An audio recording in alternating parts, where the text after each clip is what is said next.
L'amphithéâtre bourdonnait des bavardages habituels d'avant-cours, une symphonie de cliquetis, de sifflements et de fréquences harmoniques qui auraient rendu folle la plupart des espèces. Je m'installai à ma place, mes bras secondaires ajustant ma tablette de données tandis que mes mains principales se croisaient proprement sur le bureau. Théorie du combat 300 a été censée être une unité de valeur facile, une pause bienvenue après les cours de physique exténuants qui dominaient mon emploi du temps à l'Académie de défense galactique. Le professeur Vrixtal fit son entrée avec son assurance caractéristique, ses 4 jambes bougeant en parfaite synchronisation alors que son exosquelette cristallin accrochait la lumière des plafonniers. C'était un Kravin, une espèce connue pour son esprit analytique et son sens de l'humour absolument déplorable. Le genre d'instructeur qui pensait que les blagues sur l'histoire militaire étaient le summum de la comédie. « Bonjour, cadet », annonça-t-il, sa voix résonnant à travers les implants de traduction que nous portions tous. Aujourd'hui, nous aborderons les techniques de combat à main nue à travers les civilisations connues. Un grognement collectif parcourut la salle. Le combat à main nue était considéré comme un sujet primitif, quelque chose que la plupart des espèces modernes avaient abandonné il y a des millénaires au profit des armes à énergie et des drones tactiques. Pourquoi apprendre à donner un coup de poing quand on pouvait vaporiser son ennemi depuis l'orbite? Mais elle était là, 3 rangs devant moi, la seule humaine de toute notre cohorte, Kira Vance. Calme, discrète, toujours en train de griffonner des notes avec un instrument d'écriture physique, comme une sorte de barbare. Ses cheveux bruns étaient tirés en arrière dans ce que les humains appelaient une queue de cheval, et elle portait la combinaison standard de l'académie comme tout le monde, bien que, étrangement, elle sembla différente sur elle et plus fonctionnelle, moins décorative. Je ne lui avais jamais vraiment parlé. La plupart d'entre nous ne l'avaient pas fait. Les humains étaient nouveaux au Conseil galactique, à peine un siècle après leur adhésion, et ils avaient la réputation d'être, eh bien, bizarres. Ils mangeaient presque tout ce qui était organique, dormaient dans l'obscurité totale et trouvaient apparemment le danger excitant plutôt que terrifiant. Leur planète était un monde mortel selon n'importe quel standard raisonnable, et pourtant ils y avaient prospéré. Le professeur Vrixtal activa l'affichage holographique, et des images de diverses espèces démontrant des techniques de combat prirent vie au-dessus de son bureau. Les thoraxiens avec leurs avant-bras semblables à des lames.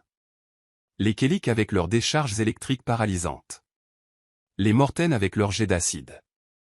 Comme vous pouvez le voir, poursuivit Vrixtal en gesticulant avec 2 de ses appendices, la plupart des espèces ont développé des armes naturelles pour l'autodéfense, griffes, toxines, plaques blindées, force supérieure. Le combat sans technologie n'est qu'une extension de ses avantages biologiques. Il marqua une pause, ses yeux à facettes balayant la salle avec ce que j'avais appris à reconnaître comme son visage de pose dramatique. Ça y est, pensai-je. Encore une mauvaise blague. Les humains, cependant, dit-il et je remarquai les épaules de Kira se tendre légèrement, sont peut-être l'espèce la plus désavantagée à cet égard. Pas de griffes, pas de venin, pas d'armure. Leur force de morsure est risible comparée même aux espèces carnivores les plus faibles. Ils n'ont ni la vitesse d'un drifter, ni la force d'un Gorlax, ni les capacités sensorielles d'un Vesh. Plusieurs étudiants cliquetèrent d'amusement. Je ressentis une pointe de gêne pour Kira, qui restait parfaitement immobile, son instrument d'écriture figé au-dessus de son bloc-notes. En fait, continua Vrixtal, s'échauffant sur son sujet, les humains sont si mal conçus pour le combat qu'ils ont inventé des armes presque immédiatement après avoir atteint la conscience, des pierres attachées à des bâtons. Vous imaginez? Ils ont littéralement dû emprunter des outils à leur environnement juste pour survivre. Et même aujourd'hui, dans des scénarios de combat à main nue, un humain serait désespérément surclassé par pratiquement n'importe quelle autre espèce du Conseil. Le professeur afficha un tableau comparatif montrant les capacités de combat de diverses espèces.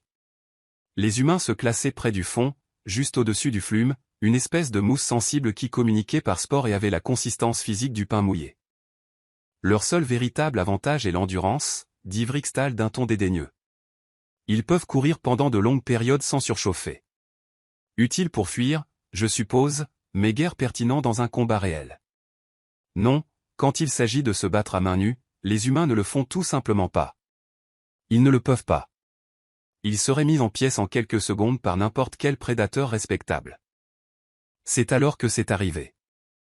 La main de Kira s'éleva dans les airs, lentement, délibérément, avec ce genre de mouvement contrôlé qui me fit soudain réévaluer tout ce que je croyais savoir sur le langage corporel humain. Ce n'était pas le geste hésitant d'un étudiant demandant une clarification.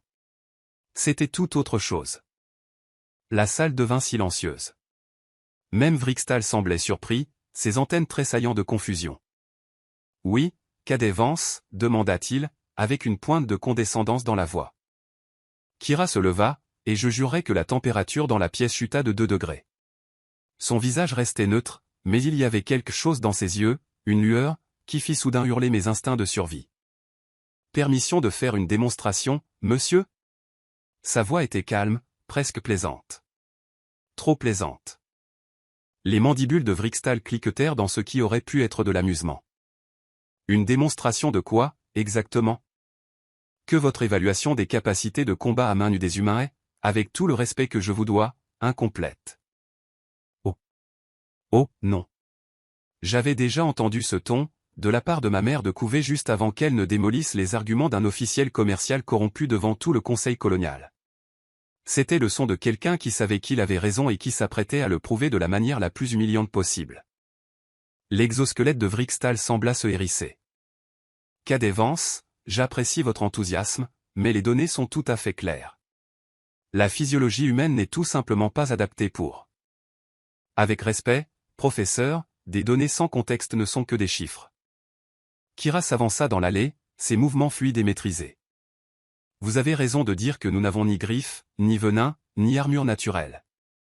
Vous avez même raison de dire qu'à poids égal, nous ne sommes ni l'espèce la plus forte ni la plus rapide ici.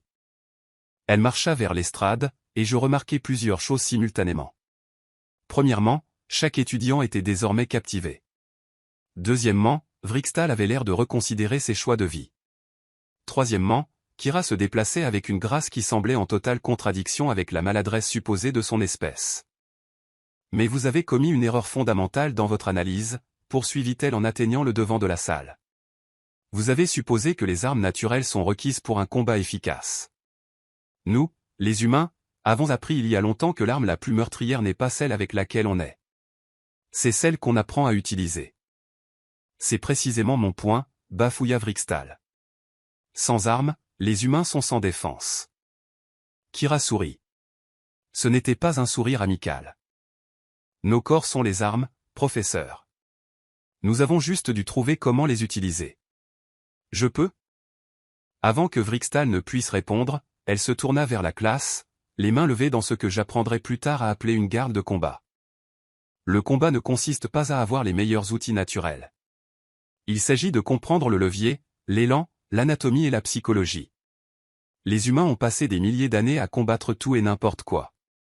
D'autres humains, des prédateurs, l'environnement lui-même. Nous sommes devenus très doués pour ça. Vous ne suggérez sûrement pas comment ça Vrixtal, mais Kira bougeait déjà. Le point humain, dit-elle en faisant une démonstration, est en fait une merveille évolutive. Ces os, ces angles, ils sont conçus pour transférer la force d'impact efficacement. Mais plus important encore, nous avons appris à viser. Elle pointa sa gorge, sa tempe, son plexus solaire. Chaque espèce a des points vulnérables. Yeux, articulations, voies respiratoires. Vous n'avez pas besoin de griffes si vous savez où frapper. Un étudiant Kélix au premier rang se pencha en avant, ses frondes électriques scintillant d'intérêt. Mais vous l'avez dit vous-même. Nous sommes plus forts, plus rapides. Vous ne pourriez pas placer un coup. Le sourire de Kira s'élargit. La force n'a pas d'importance si j'utilise la vôtre contre vous. La vitesse n'a pas d'importance si je ne suis pas là où vous pensez que je suis. Et toute l'armure naturelle de la galaxie ne servira à rien si je vise les articulations. Elle bougea alors, démontrant un mouvement de roulement qui donna soudain un sens à la flexibilité humaine. Nous ne sommes pas construits comme des tanks. Nous sommes construits comme... Eh bien, comme des chasseurs à l'épuisement. Nous nous adaptons, nous improvisons, nous trouvons les faiblesses. Et quand nous nous battons à main nue, nous ne nous battons pas à la loyale. Nous nous battons pour survivre. Le professeur Vrixtal avait recouvré un peu de son calme. Tout ceci est très théorique, Cadet Vance, mais les théories ne tiennent pas face à une confrontation physique réelle. Peut-être qu'une démonstration pratique s'impose. La salle retint collectivement son souffle. La défiait-il vraiment? L'expression de Kira ne changea pas. Que aviez-vous en tête, monsieur? Le tapis d'entraînement, sous supervision bien sûr, avec les protocoles de sécurité. Vrixtal fit un geste vers la zone de combat renforcée sur le côté de l'amphithéâtre. Si le combat à main nue humain est aussi efficace que vous le prétendez, vous pourriez sûrement le démontrer sur un adversaire volontaire. Rien de sérieux, juste un simple exercice de lutte. Je vis plusieurs étudiants échanger des regards. Vrixtal était un Kravin, avec un exosquelette assez solide pour repousser des tirs d'armes légères. Il pesait au moins 50 kilos de plus que Kira et avait 4 membres contre ses 2. Cela ressemblait moins à une démonstration qu'à une leçon d'humilité. Mais Kira hocha simplement la tête. Protocole de sécurité actif. Pas de dommages permanents pour aucune des parties. Règles standards de l'académie.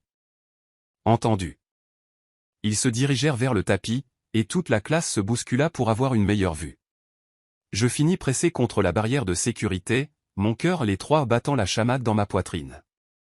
C'était soit le moment le plus embarrassant de la carrière académique de Kira, soit toute autre chose. Vrixtal prit position, ses 4 jambes écartées dans une posture stable, bras levés. Kira se tenait face à lui, paraissant absurdement petite et vulnérable, ses mains ouvertes et détendues le long du corps. « Commencez quand vous êtes prêt », annonça le système d'arbitrage automatisé.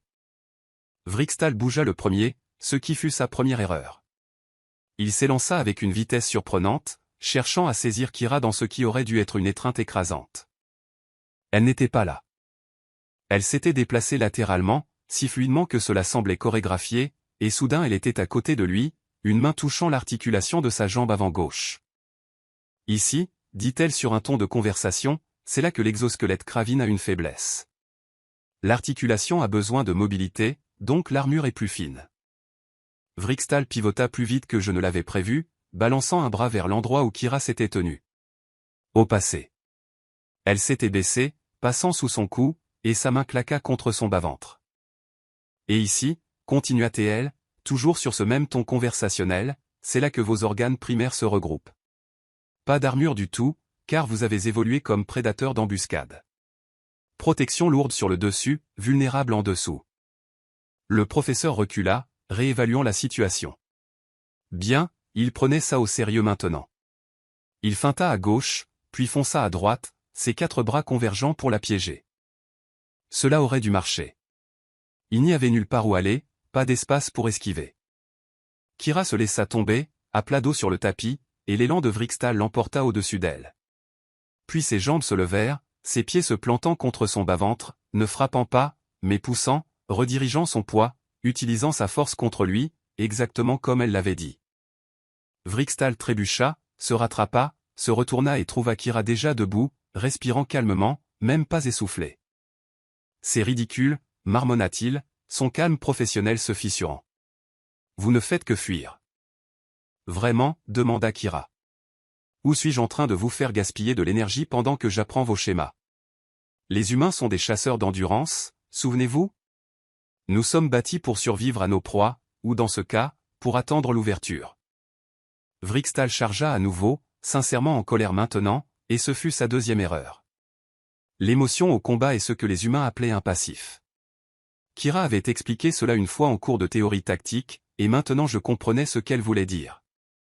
Elle fit un nouveau pas de côté, mais cette fois sa main jaillit, ses doigts trouvant cette articulation qu'elle avait identifiée plus tôt. Elle ne la frappa pas. Elle l'agrippa, la tordit, et utilisa le propre élan de Vrixtal pour l'envoyer rouler à travers le tapis. Il roula, essayant de retrouver ses appuis, mais Kira bougeait déjà.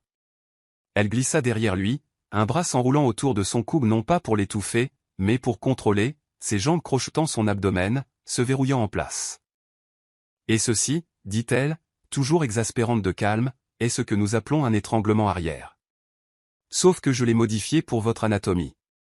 Je ne coupe pas votre air. Je contrôle votre tête, limitant vos mouvements, et me positionnant là où aucun de vos membres ne peut m'atteindre efficacement.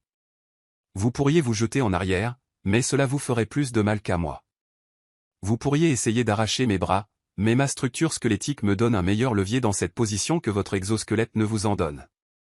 Vous êtes plus fort, mais pour l'instant, cela n'a aucune importance. La salle était plongée dans un silence de mort. Le professeur Vrixtal se débattit un instant, puis s'immobilisa, sa respiration lourde à travers ses spiracles. Abandonné, demanda poliment Kira. Une longue pause, puis doucement, abandonné. Elle le relâcha immédiatement, roulant sur le côté et offrant une main pour l'aider à se relever. À son crédit, Vrixtal la prit, ses yeux à facettes illisibles alors qu'il se remettait sur pied. Cela, dit-il lentement, n'était pas ce à quoi je m'attendais. Kira épousseta sa combinaison. C'est généralement l'idée, monsieur. Les humains ont appris tôt que les attentes sont aussi des armes. Laissez votre adversaire vous sous-estimer, et vous avez déjà gagné la moitié du combat. Elle retourna vers sa place, et la salle explosa.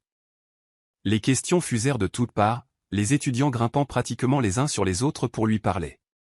Mais Kira s'assit simplement, reprit son instrument d'écriture et regarda le professeur avec attente, comme si elle ne venait pas de démanteler complètement tout ce que nous pensions savoir sur les capacités humaines.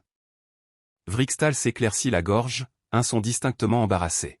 « Eh bien, il semble que je doive réviser mes notes de cours. Cadet Vance, peut-être seriez-vous disposé à aider pour une présentation plus complète sur les techniques de combat humaines ? » « Avec plaisir, monsieur. » Kira sourit, et cette fois, c'était sincère.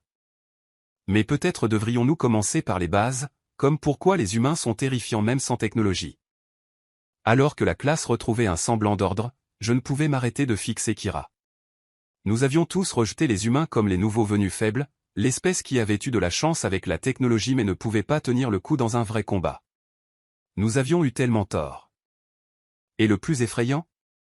Elle avait été douce avec Vrixtal. Je pouvais le voir dans ses mouvements, le contrôle minutieux, le choix délibéré de ne pas le blesser réellement. Elle avait prouvé son point sans causer de blessure, ce qui signifiait qu'elle aurait pu faire bien pire. Les humains ne se battent pas à main nue, avait dit le professeur. Ce qu'il voulait dire, c'est que les humains se battaient avec tout, leur corps, leur esprit, leur compréhension de la physique, de l'anatomie et de la psychologie. Ils s'étaient transformés en armes par pure détermination et des milliers d'années de pratique. Ce soir-là, après la fin des cours, je me retrouvais à la bibliothèque de l'académie, sortant tous les fichiers que je pouvais trouver sur l'histoire humaine. Guerre, arts martiaux, sports de combat, tactique militaire. La liste était stupéfiante. Les humains avaient développé des centaines de systèmes de combat différents, chacun conçu pour surmonter des défis spécifiques. Ils s'étaient tellement battus entre eux qu'ils étaient devenus experts pour contrer les avantages de leur propre espèce. Et maintenant ils étaient ici, parmi les étoiles, ressemblant à des proies faciles pour des espèces dotées d'armes naturelles et d'une force supérieure. Mais c'était ça le piège, n'est-ce pas ? C'est ce que Kira avait démontré.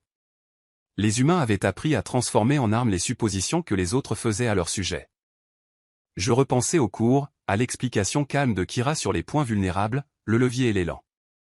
Elle nous avait appris plus en ces 5 minutes que Vrixtal en tout le semestre, non seulement sur les techniques de combat, mais sur la nature fondamentale de la guerre elle-même.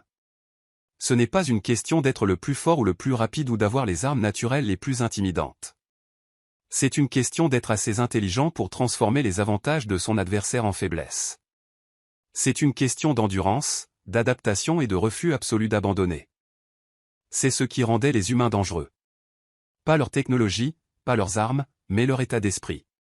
C'était une espèce qui s'était hissée au sommet de sa chaîne alimentaire alors que, sur le papier, elle était complètement inadaptée à la tâche.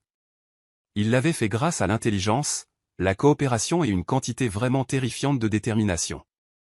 Et maintenant, ils étaient dans la galaxie, faisant les mêmes suppositions que nous avions faites à leur sujet. Paraissant inoffensifs, agissant amicalement, posant des questions, apprenant. Toujours en train d'apprendre. Je consultais les archives du Conseil sur l'admission de l'humanité à la communauté galactique. Il y avait eu des débats, des inquiétudes concernant leur histoire agressive, leur tendance au conflit. Mais ils avaient été acceptés parce qu'ils avaient démontré la capacité de travailler ensemble, de former des alliances, de résoudre des problèmes diplomatiquement. Ce que le Conseil n'avait pas pris en compte, ce que je commençais seulement à comprendre, c'est que la capacité des humains pour la paix était directement proportionnelle à leur capacité pour la violence. Ils savaient si bien se battre qu'ils avaient appris quand ne pas le faire. Ils comprenaient les coups de la guerre parce qu'ils les avaient payés à maintes reprises tout au long de leur histoire. Kira ne frimait pas dans cette salle de classe.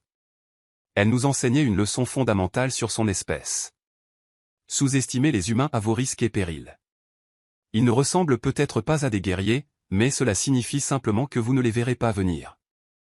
La semaine suivante, Théorie du combat 301 devint le cours le plus fréquenté de l'Académie de défense galactique.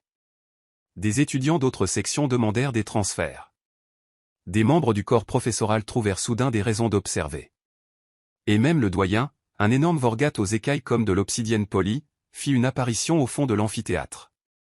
Tout cela à cause de ce que tout le monde appelait désormais l'incident Ikki. Kira, pour sa part, semblait complètement indifférente à l'attention. Elle arrivait tôt, s'asseyait à sa place habituelle et révisait ses notes avec la même concentration silencieuse qu'elle avait toujours eue. Mais maintenant, les gens regardaient. Ils analysaient ses mouvements, discutaient de ses techniques à la cafétéria et spéculaient sans fin sur les autres surprises que l'humanité pourrait cacher. J'avais rassemblé le courage de me présenter correctement le lendemain de sa démonstration. Je m'appelle Kilex, 3 syllabes avec un cliquetis sur la seconde que la plupart des espèces n'arrivaient pas à prononcer correctement. Kira lut du premier coup. Tu es Kilex de l'astrophysique appliquée, c'est ça? Avait-elle dit, et j'avais failli laisser tomber ma tablette de surprise. Elle savait qui j'étais. Ta présentation sur les effets de lentille gravitationnelle était brillante. La façon dont tu as simplifié les mathématiques les a rendues accessibles sans les abêtir. Nous avions parlé pendant près d'1 heure, et j'avais découvert quelque chose d'inattendu. Kira n'était pas seulement compétente au combat. Elle s'intéressait sincèrement à tout. Physique, xénobiologie, art, musique de différentes cultures. Elle posait constamment des questions, cette insatiable curiosité humaine dont tout le monde chuchotait. Et quand elle écoutait les réponses, elle écoutait vraiment, classant l'information avec le genre d'attention que la plupart des gens réservaient à leur sujet de spécialité. Le savoir, c'est la survie, m'avait-elle expliqué quand je l'avais interrogée sur ses intérêts variés. Sur Terre, les humains qui ont survécu n'étaient pas toujours les plus forts. C'étaient ceux qui prêtaient attention, qui apprenaient, qui s'adaptaient. Nous sommes fondamentalement des machines de curiosité enveloppées dans des corps de chasseurs d'endurance. Maintenant, alors que le professeur Vrixtal appelait la classe au calme, cette même curiosité irradiait de chaque étudiant dans la salle. Tout le monde voulait en savoir plus sur l'espèce que nous avions si complètement sous-estimée.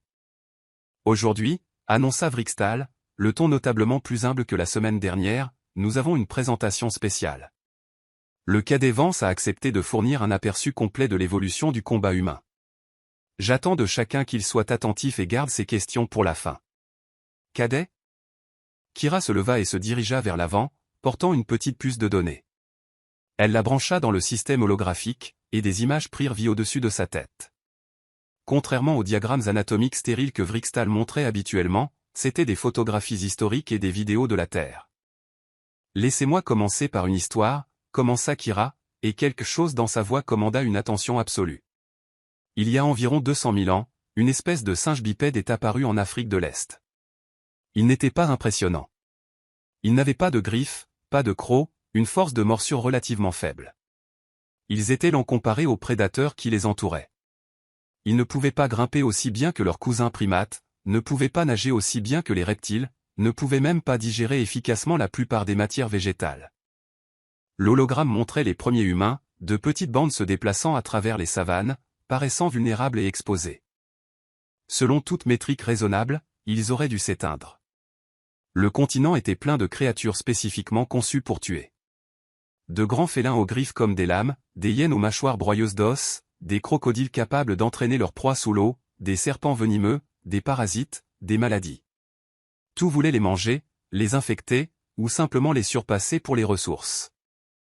Un étudiant traction leva un bras lame. Alors comment ont-ils survécu? Le sourire de Kira était tranchant. Ils ont triché. L'hologramme changea, montrant des humains fabriquant des outils, travaillant ensemble, utilisant le feu. Ils ne pouvaient pas courir plus vite que les prédateurs, alors ils les ont tués à l'usure. Ils blessaient un animal et le suivaient pendant des jours jusqu'à ce qu'il s'effondre d'épuisement ou de perte de sang. Ils ne pouvaient pas digérer les plantes dures, alors ils ont inventé la cuisson, qui brisait les structures cellulaires et rendait la nutrition accessible. Ils ne pouvaient pas survivre seuls, alors ils ont formé des tribus, développé la communication et coordonné leurs efforts. Elle marqua une pause, laissant les images parler. Des humains chassant des mammouths, construisant des abris, créant des armes de plus en plus sophistiquées. Mais voici la partie importante. Pendant qu'ils faisaient tout cela, ils se battaient aussi entre eux, constamment. Différentes tribus en compétition pour les ressources. Cela signifiait que chaque avantage développé par un groupe devait être contré par un autre. Cela a créé une course aux armements évolutive, mais pour le comportement et la technologie au lieu de la biologie. L'hologramme montrait d'anciens champs de bataille, des guerriers avec des armes en bronze, puis en fer, puis en acier. Nous avons développé les arts martiaux parce que quelqu'un a trouvé comment battre quelqu'un de plus gros et plus fort grâce à la technique. Puis quelqu'un d'autre a développé une contre-technique. Puis quelqu'un a contré cela.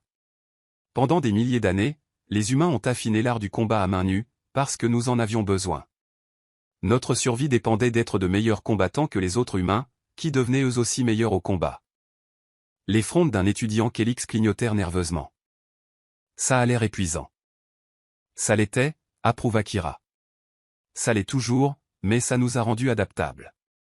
Chaque culture humaine a développé ses propres systèmes de combat basés sur ses besoins spécifiques, la lutte dans des endroits où les gens portaient des vêtements lourds, les arts de frappe dans des régions où la mobilité importait, les systèmes de préhension conçus pour fonctionner contre des adversaires armés.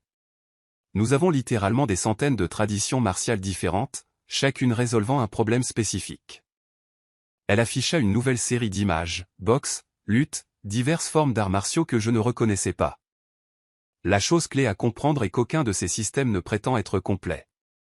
Ce sont tous des outils spécialisés. Vous utilisez la lutte quand vous avez besoin de contrôler quelqu'un sans le blesser. Vous utilisez la frappe quand vous avez besoin de mettre fin à une menace rapidement. Vous utilisez des armes quand la situation l'exige. La doctrine de combat humaine est fondamentalement pragmatique.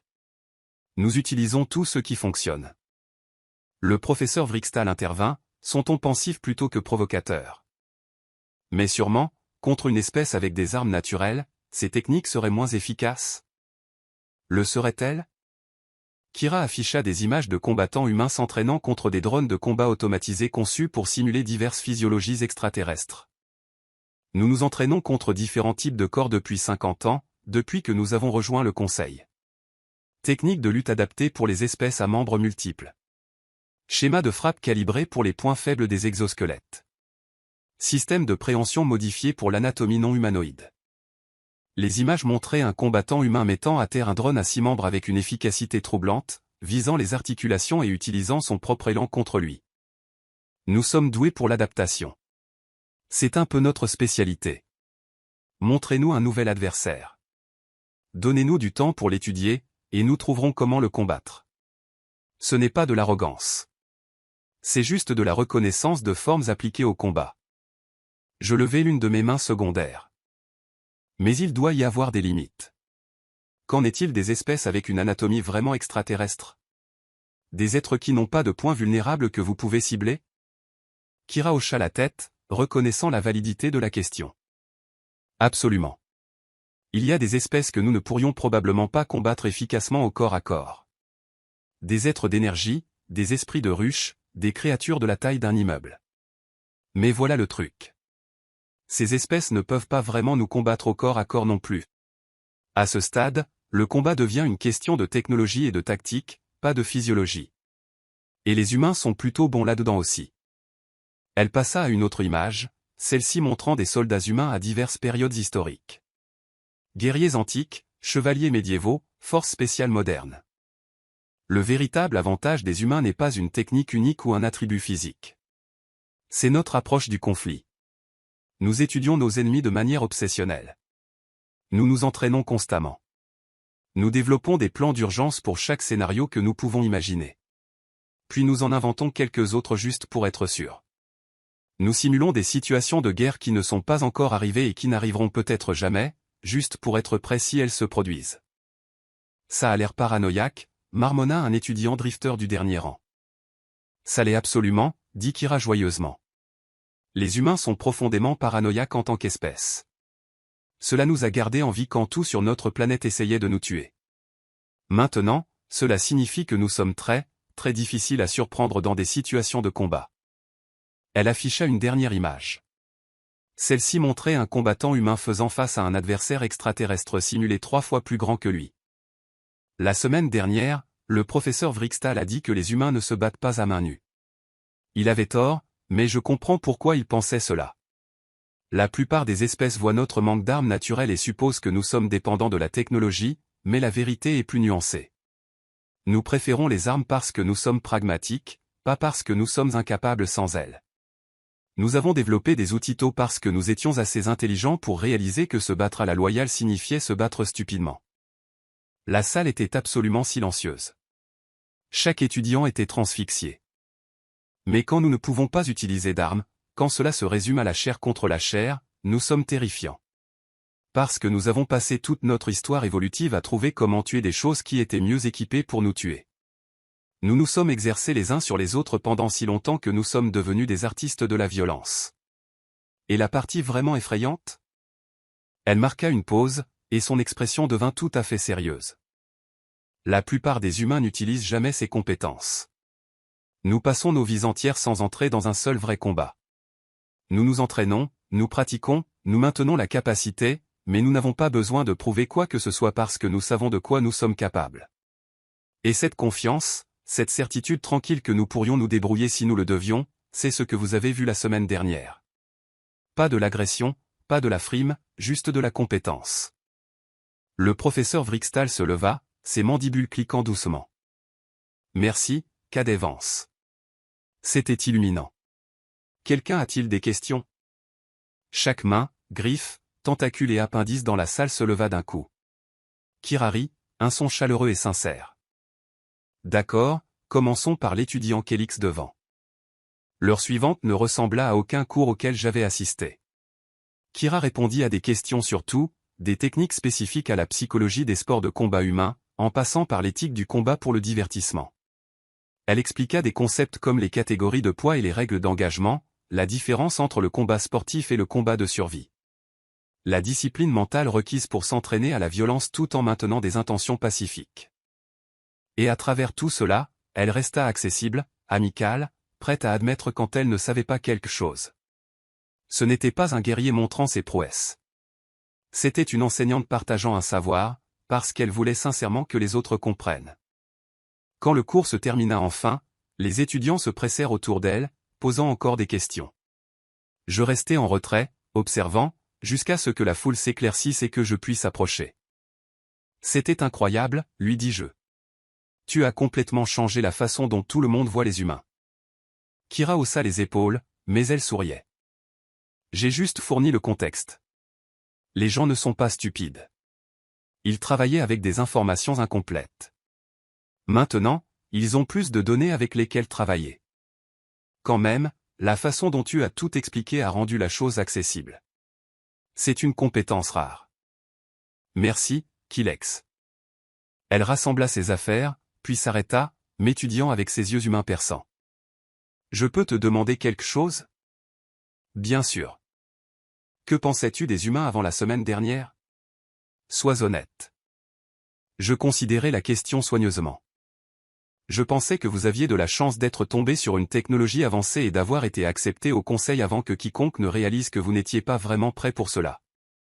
Que vous étiez fragile, je suppose, ayant besoin de protection. Et maintenant? Maintenant, je pense que c'est nous qui n'étions pas prêts. Pour vous, je veux dire. Nous pensons encore aux espèces en termes d'avantages naturels, d'armes biologiques, de spécialisation évolutive. Mais les humains ont jeté tout ce cadre. Vous avez décidé que l'évolution était trop lente et avez pris les choses en main. Outils, culture, transfert de connaissances. Vous n'êtes ni plus fort ni plus rapide, mais vous êtes plus dangereux que la plupart des espèces ne le réalisent. Kira hocha lentement la tête. C'est probablement juste. Nous sommes dangereux. Mais j'espère que nous sommes aussi plus que cela. La même adaptabilité qui nous rend bons au combat nous rend bons pour la coopération. La même curiosité qui nous aide à trouver les faiblesses de l'ennemi nous aide aussi à comprendre les forces des alliés. Nous ne sommes pas juste des guerriers, même si c'est ce dans quoi nous sommes doués. Nous marchâmes ensemble vers la sortie, et je me surpris à penser à tout ce qu'elle avait dit, aux humains passant des millénaires à apprendre à se battre, puis choisissant de ne pas le faire. À la différence entre la capacité de violence et la préférence pour la paix. Kira, demandai-je alors que nous atteignions le couloir. Pourquoi as-tu vraiment défié le professeur Vrikstal? Tu aurais pu le laisser avoir sa fausse opinion. Personne ne t'aurait blâmé. Elle s'arrêta, considérant la question.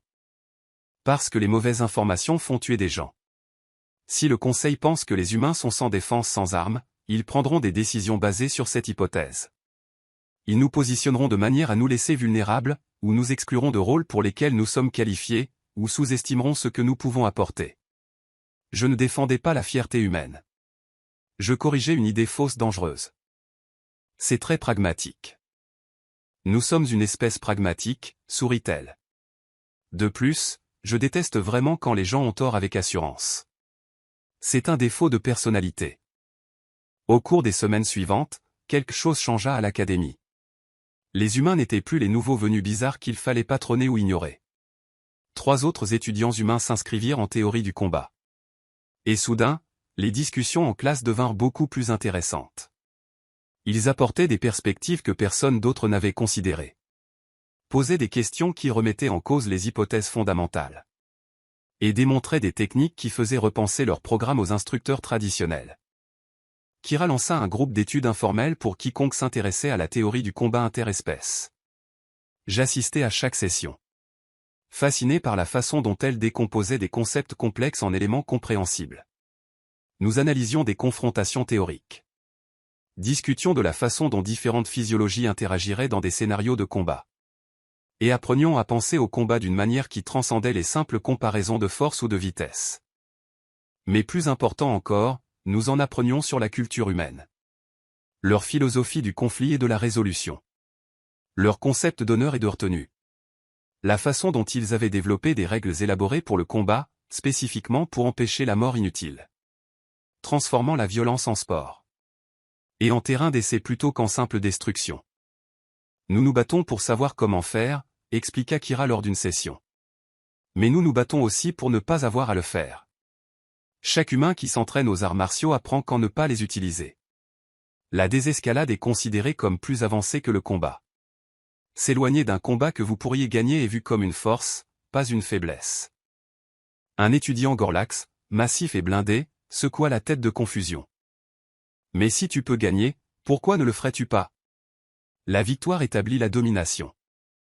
Parce que la violence a des coûts au-delà du combat immédiat, dit Kira patiemment. Dommages physiques, traumatisme psychologique, conséquences juridiques, rupture relationnelle. Gagner un combat pourrait vous faire perdre tout le reste qui compte. Les humains ont appris cela à la dure, encore et encore.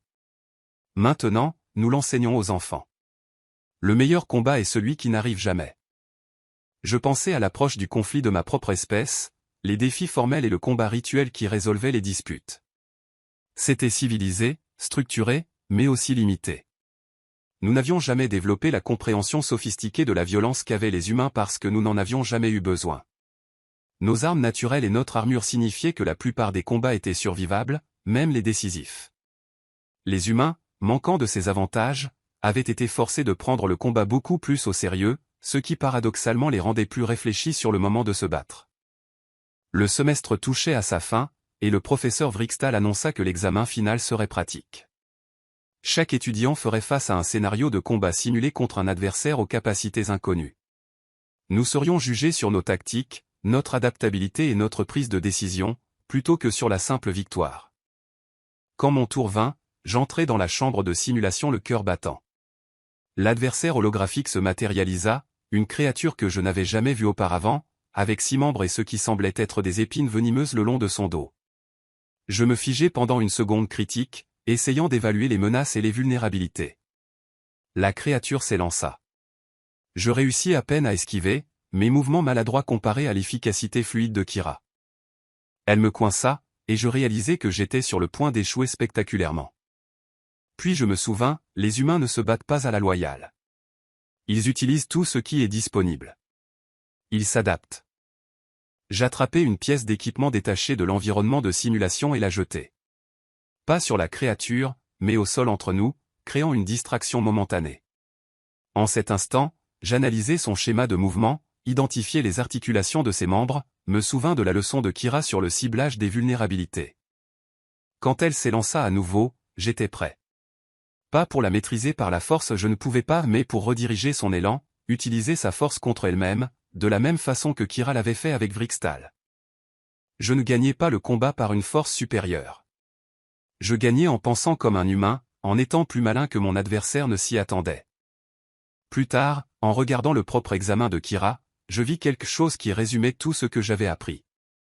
Son adversaire était massif, blindé, avec des armes naturelles qui auraient dû rendre la victoire impossible. Elle l'étudia pendant exactement 3 secondes, puis exécuta une stratégie impeccable qui exploita sa masse, transforma son armure en un handicap, et l'immobilisa en moins d'1 minute. Mais ce qui me frappa le plus fut son visage, calme, concentré, mais pas cruel. Elle avait gagné de manière décisive, mais sans mal inutile. Une violence efficace tempérée par la retenue, la voix humaine.